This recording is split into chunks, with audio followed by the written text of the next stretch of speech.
고린도전서 15장 8절에서 10절까지 같이 읽으실 때 살아계신 하나님의 음성으로 들으시기를 바랍니다. 같이 읽겠습니다. 맨 나중에 만삭되지 못하여 난 자 같은 내게도 보이셨느니라. 나는 사도 중에 가장 작은 자라. 나는 하나님의 교회를 박해하였으므로 사도라 칭함받기를 감당하지 못할 자니라. 그러나 내가 나된 것은 하나님의 은혜로 된 것이니 내게 주신 그의 은혜가 헛되지 아니하여 내가 모든 사도보다 더 많이 수고하였으나 내가 한 것이 아니요 오직 나와 함께 하신 하나님의 은혜로라. 아멘. 우리가 신앙생활을 하면서 많이 쓰는 단어 중에 하나가 바로 은혜라고 하는 말입니다. 은혜 받았습니다. 은혜 가운데 삽니다. 하나님의 은혜입니다. 은혜라고 하는 것은 하나님께서 우리에게 값없이 주시는 선물이라고 하는 겁니다. 우리가 지금까지 살아온 모든 것이 다 하나님의 은혜입니다. 무엇 하나 하나님의 은혜가 아닌 것이 없습니다. 이 시간 여기까지 인도해 주신 모든 것이 다 하나님의 은혜입니다. 기독교는 은혜의 종교입니다. 교회는 은혜 받으려 나오고 은혜 받은 사람들이 모이는 곳입니다. 우리는 은혜를 받고 삽니다. 우리는 은혜 때문에 감사하고 은혜 때문에 하루하루를 살아가는 것입니다. 오늘 본문에서 바울은 내가 나된 것은 하나님의 은혜 때문이라고 고백하고 있습니다. 바울은 대단한 사람입니다. 높은 학력을 가졌습니다. 당시 세계에서 최고의 권위인 가말리엘 스승 밑에서 최고의 학문을 연구했습니다. 베냐민 지파의 혈통을 가졌습니다. 베냐민 지파는 야곱의 12아들 중에서 가장 사랑을 많이 받은 지파였습니다. 또 바울은 당시에 전 세계를 지배하던 로마 시민권을 가졌습니다. 당시 최강대국인 로마 시민권을 가졌기 때문에 두려울 것이 아무것도 없었습니다. 로마 시민은 고문을 받거나 채찍질을 당할 수도 없었고 반역죄가 드러나지 않으면 사형 선고를 받을 수가 없었습니다. 반역의 혐의가 있다 하더라도 로마 시민은 로마에서 심리를 받아야 했고 사형 선고를 받더라도 십자가형을 받을 수가 없었습니다. 이만큼 로마 시민권을 가진 사람에게 주어진 특권은 대단한 것이었습니다. 뿐만 아니라 바울은 율법에 아주 능통했습니다. 요즘 판검사와 변호사가 법을 잘 아는 것처럼 바울은 율법에 대해서 능통했습니다. 율법과 복음을 비교하여서 바울 서신을 기록했습니다. 이처럼 바울은 부족한 것이 하나도 없는 사람이었습니다. 얼마나 대단한 사람입니까? 그러나 다메섹 도상에서 부활하신 예수님을 만난 후에 자신은 아무것도 아니라는 것을 깨닫게 되었습니다. 예수님을 영접한 후에 오늘 본문 8절에서 이렇게 고백하고 있습니다.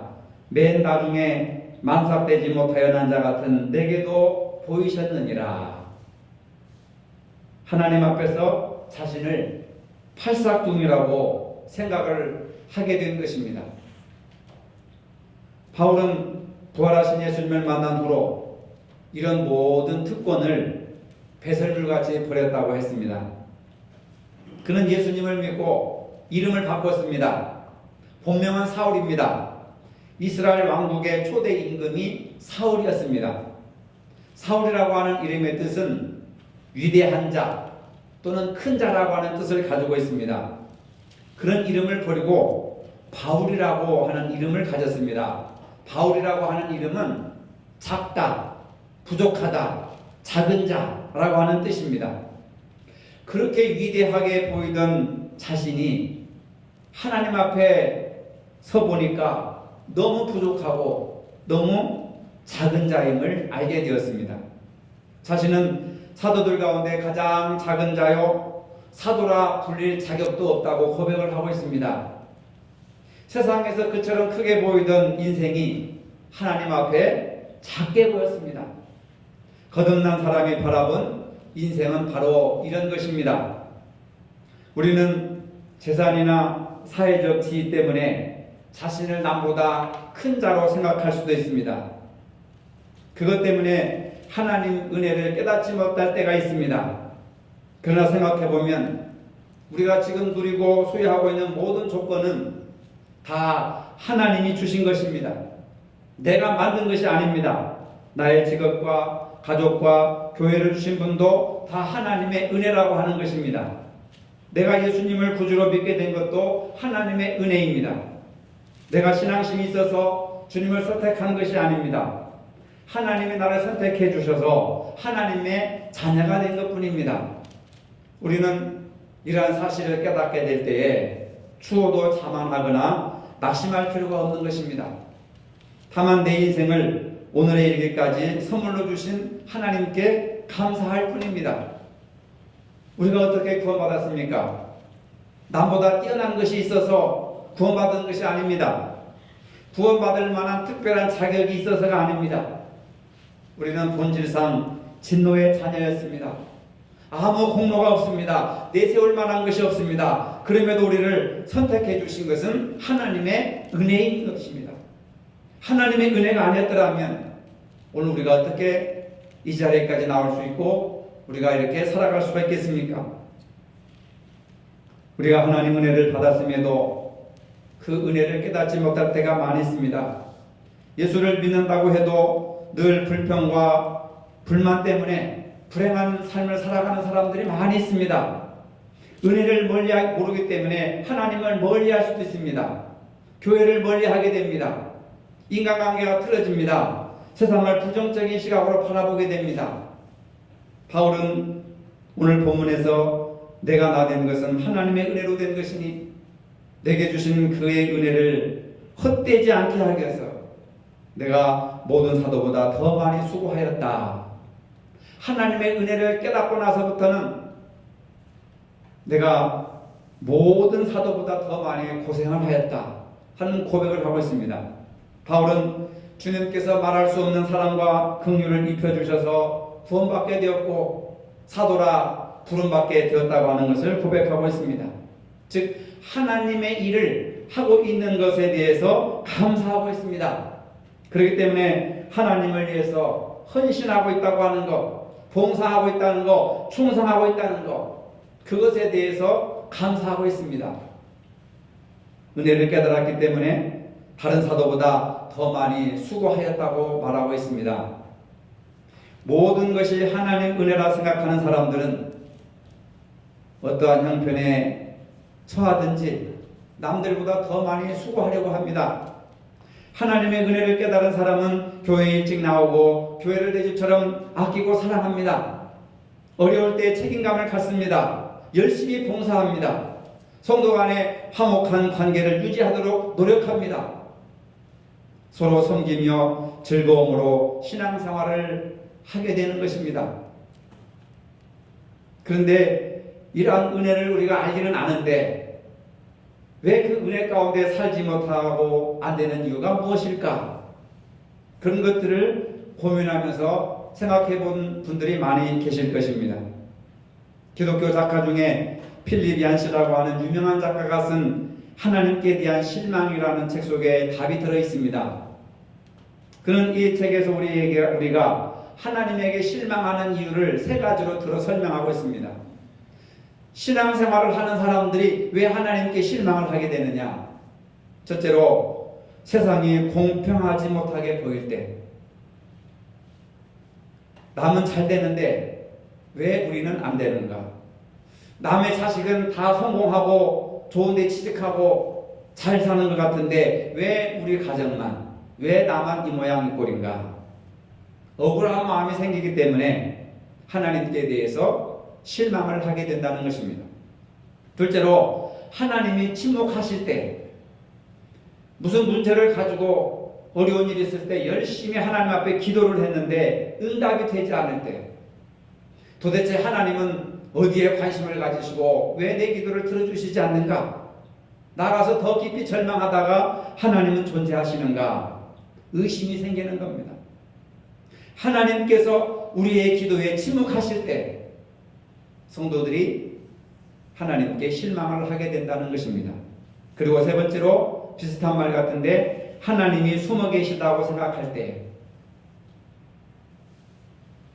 내가 원하는 계획대로 내가 바라는 계획대로 일이 이루어지지 않고 현재가 너무 힘들고 고달픈데 하나님이 도와주시지 않는다고 생각할 때 하나님이 숨어 계시다고 느낄 때 하나님께 실망을 하게 된다는 겁니다. 이러한 세 가지로 인해서 하나님의 은혜를 받았음에도 불구하고 하나님의 은혜를 깨닫지 못하고 하나님께 실망을 하게 된다는 것입니다. 그러나 저자는 계속해서 말하기를 하나님께서 나의 기도를 즉각적으로 응답하시고 눈에 보이는 대단한 기적이 나타난다 할지라도 우리의 신앙이 이렇게 크게 좋아지지 않는다는 것입니다. 그 예로 출애굽 시대에 이스라엘 민족들을 예로 듭니다. 낮에는 구름 기둥으로 밤에는 불 기둥으로 만나와 메추라기를 먹여주시고 물이 급할 때는 바위를 쳐서 생수를 주시고 하나님께서 이끌어 주셨음에도 불구하고 이스라엘 백성들은 불평하고 불순종했다는 것입니다. 약속의 땅 가나안을 향하면서도 불평하고 하나님께 대해서 실망했다는 말을 거침없이 쏟아내고 있습니다. 저자는 이스라엘 백성들이 하나님께 실망한 것은 하나님께 문제가 있는 것이 아니라 이스라엘 백성들에게 문제가 있었다고 지적하는 것입니다. 약속하신 땅에 대한 믿음이 없었기 때문에 하나님께서 약속하신 가나안 땅에 대한 확신이 없었기 때문에 하나님께 대해서 실망했다는 것입니다.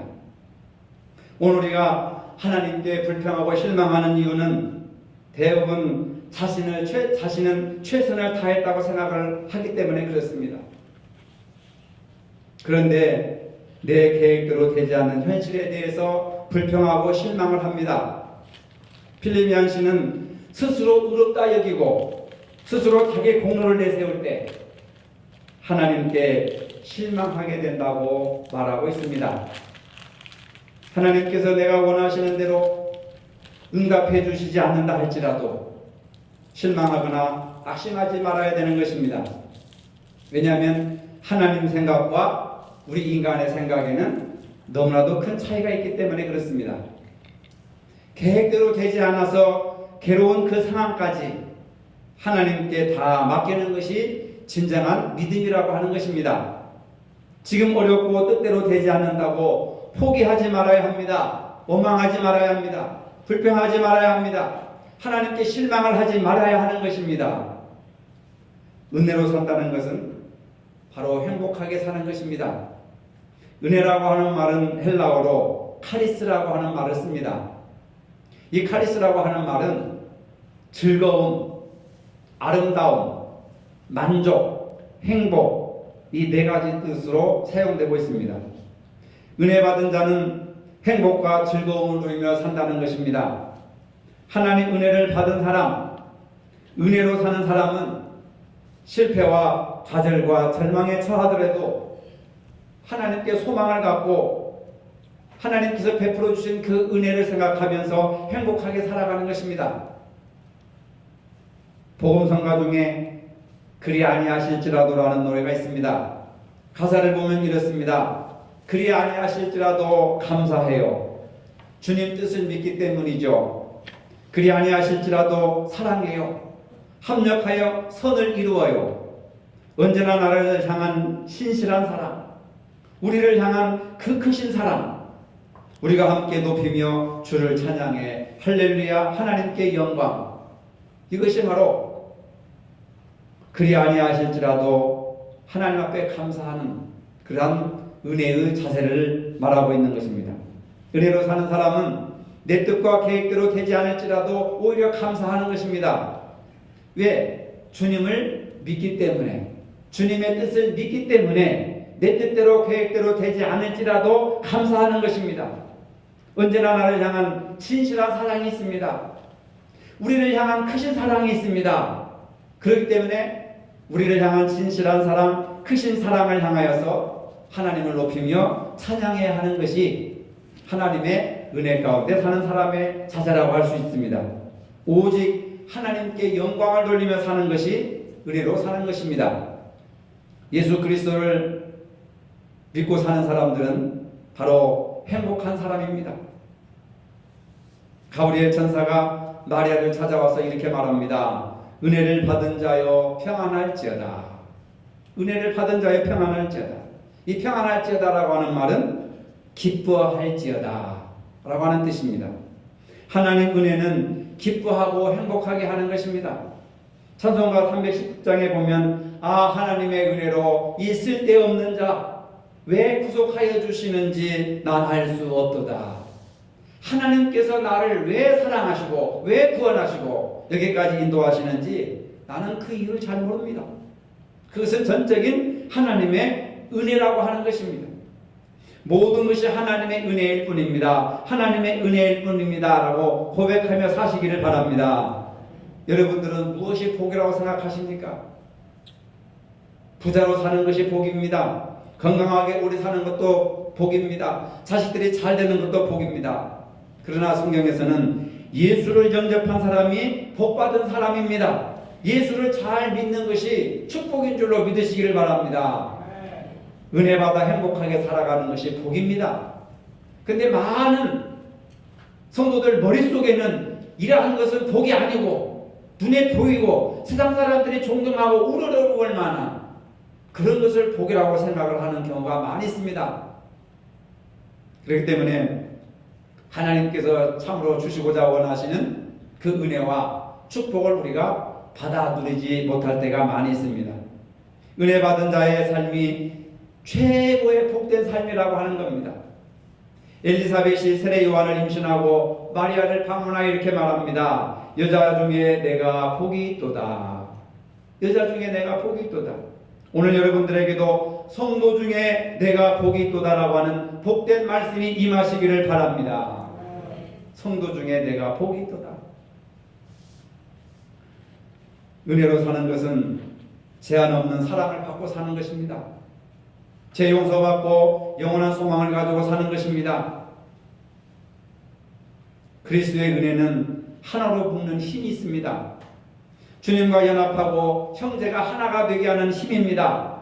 시편 133편 1절로 3절에 보니까 형제가 연합하여 동거함이 어찌 그리 선하고 아름다운고 거기서 여호와께서 복을 명하셨나니 곧 영생이로다.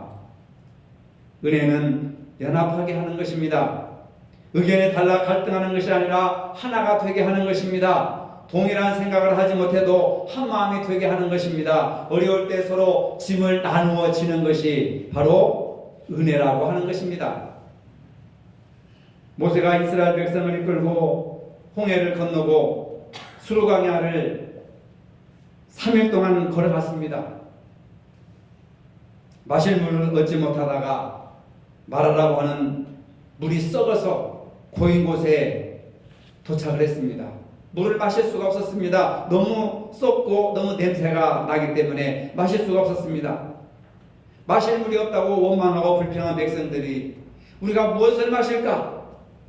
우리에게 마실 물을 달라 하고 모세에게 공격을 합니다. 모세가 하나님 앞에 기도합니다. 하나님께서 응답해 주셨습니다. 나뭇가지 하나를 꺾어다가 그 물에 던져라. 그 나뭇가지를 던졌더니 쓴물이 기적처럼 단물로 변했습니다. 그 나뭇가지를 던졌더니 쓴맛이 나는 원인을 하나님께서 제거해 주셨습니다. 오늘 우리 인생이 마라의 쓴물 같은 괴롭고 힘겨운 일이 있다고 한다면 예수 그리스도의 십자가의 나무를 던지시기를 바랍니다. 예수 그리스도의 십자가의 나무로 은혜를 받으시기를 바랍니다. 마라의 쓴물이 단물로 바뀔 겁니다. 슬픔과 절망과 좌절이 원망과 불평이 변하여서 단물로 기쁨으로 즐거움으로 행복으로 바뀔 것입니다. 그 나무는 예수 그리스도의 십자가를 상징한다고 했습니다. 모든 것이 하나님 은혜라 생각한다면 바로 인생 쓴물이 단물로 바뀔 것입니다. 영국의 스펄전 목사님이 목회하신 메트로폴리탄 교회가 있습니다. 당시 1866년에 그 교회 성도수가 4,366명이었습니다. 그 당시로서는 세계에서 제일 큰 교회였습니다. 하루는 스펄전 목사님이 성도들에게 이런 설교를 했습니다. 사랑하는 형제자매 여러분, 주님을 향하여 가슴이 뜨거운 사람 12명만 있다면 이 런던의 삭막하고 고독한 환경을 기쁨에 충만한 곳으로 바꿀 수 있습니다. 그러나 4,366명이 있다고 할지라도 전부가 다 미지근한 성도라면 아무것도 할 수가 없습니다. 여러분, 하나님의 일은 사람 숫자나 돈으로 하는 것이 아닙니다. 오직 하나님의 은혜로 하나님의 일을 한다고 하는 것을 믿으시기를 바랍니다. 은혜 받은 사람들의 감동에서 은혜로 섬기고 은혜로 사랑하고 은혜로 예배드리고 은혜로 교회 나오고 은혜로 봉사하고 은혜로 전도할 때 그게 가능하게 된다는 것입니다. 우리 세석교회도 주님을 향한 가슴이 뜨거운 사람 12명만 있어도 이 지역을 하나님의 기쁨이 충만한 곳으로 바꿀 수가 있습니다. 은혜로 가슴이 뜨거워지시기를 바랍니다. 은혜로 감동하시기를 바랍니다. 감격하시기를 바랍니다. 은혜로 살면 하나님의 은혜가 우리 심령 속에 생활 속에 강물처럼 흘러넘칩니다. 우리가 하나님의 은혜를 받았다면 다른 사람들에게 은혜를 베푸는 삶을 살아야 합니다. 은혜를 베풀수록 하나님의 은혜가 우리에게 더 크게 다가오는 것입니다. 목마른 개미가 냇물로 갔다가 급한 물살에 휩쓸려 떠내려가고 말았습니다. 나뭇가지에 가만히 앉아서 이 광경을 바라본 비둘기가 나뭇잎을 하나 따가지고 물에다가 던져주었습니다. 그 비둘기가 던져준 나뭇잎으로 개미가 기어 올라가서 목숨을 건졌습니다. 그런데 이후에 장총을 가진 포수가 비둘기를 향해 총구를 겨누고 있습니다. 순간 개미가 달려가가지고 포수의 발등을 힘껏 물어뜯었습니다. 아, 따거! 하면서 몸을 움직이는 순간 그냥 헛 방향을 향해서 총을 쏘게 됐습니다. 이 소리를 들은 비둘기는 놀라 달아나고 말았습니다. 개미는 비둘기에게 은혜를 갚은 것입니다. 간단한 이야기지만은 은혜를 받았으면 그 은혜를 갚아야 하는 것입니다.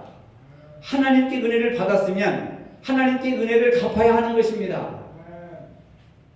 그런데 우리는 더 많은 것을 받기 위해서, 더 큰 욕심을 채우기 위해서 아직도 목마르다, 아직도 내 인생이 쓴물이다, 내 가정이 쓴물이고 내 직장이 쓴물이고 내 교회가 쓴물이다 하고 원망과 불평을 하게 됩니다. 하나님 앞에 더 많은 복을 받으려면 먼저 내가 은혜 받은 자가 되어야 하는 것입니다. 하나님 앞에 응답을 받으려면 은혜 받을 만한 삶을 살아야 하는 것입니다. 하나님을 경외하고 하나님을 의지하고 하나님 앞에 순종할 때 하나님께서 은혜를 강물처럼 베풀어 주실 것을 믿으시기를 바랍니다. 이제부터 여러분들은 하나님 은혜로만 사시기 바랍니다. 그런 사람은 하나님께서 늘 보호해 주십니다. 어디를 가서 무엇을 하든지 하나님께서 보호해 주십니다. 눈동자처럼 지켜주시고 보호해 주십니다. 하나님께서 특별한 그러한 사랑을 받게 된다는 것입니다. 학교에서도 사랑받고 병원에서도 사랑받고 사업장에서도 사랑받고 군대에서도 하는 일마다 잘되고 형통한 축복을 받게 될 줄로 믿으시기를 바랍니다. 어려움 당할 때 기도하면 하나님께서 즉각 응답해 주십니다. 세상이 공평하지 못하고 하나님께서 오랫동안 침묵하시고 하나님이 내 사업에, 내 가정에, 내 교회에 숨어 계신다고 하실지라도 여러분 절대로 실망하지 마시기를 바랍니다. 누구를 원망하지 마시기를 바랍니다. 절망하지 마시기를 바랍니다. 그리 아니하실지라도 주님 뜻을 믿고 감사하는 마음을 가지시기를 바랍니다. 바울은 오늘 본문에서 내가 나된 것은 하나님의 은혜로 된 것이다. 모든 조건과 특권을 가지고 있었지만 하나님의 은혜를 깨닫고 나서부터는 그것을 아무것도 아니라고 배설물로 버리면서 내가 나된 것은 하나님의 은혜로 된 것이다. 내가 지금 살고 있는 내 가정, 내 직장, 내 아들, 딸, 내 가족이 이만큼 된 것도 하나님의 은혜라고 하는 것을 고백하시기를 바랍니다. 어떠한 형편에서든지 만족할 수 있어야 하는 것입니다.